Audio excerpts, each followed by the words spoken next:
Pozdrav svima s druge strane, moje ime je Milan. Ja sam Rajko i dobrodošli na naš kanal Koji se zove...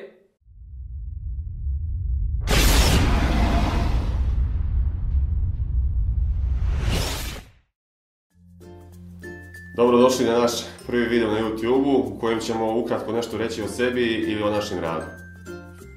Ko što Rajko kaže, već duže vrijeme želimo na neki način da drugim ljudima prenesemo ono što radimo jer stvarno to volimo i stvarno uživamo u tom. I pošto smo se skoro dočepali ovakve jedne stvarčice što će nam puno olakšati rad, evo, ovo je naš prvi premjerni video. Naši videoklipovi će se fokusirati uglavnom na to da budu zabavni i da donesu neku pouku.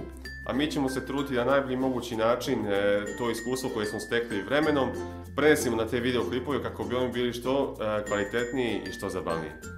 I po uzoru na velike youtubere kao što su Smosh, Niga Higa i ostali, da ih sad ne nabrajam, i mi smo tako dobili neku želju da snimamo za YouTube.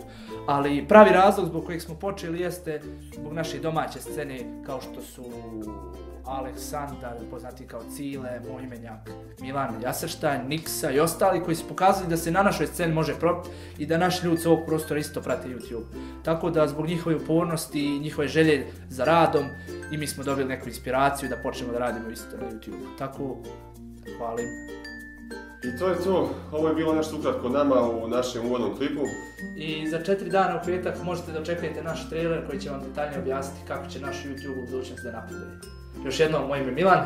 Ja sam Rajko. I do sljedećeg puta.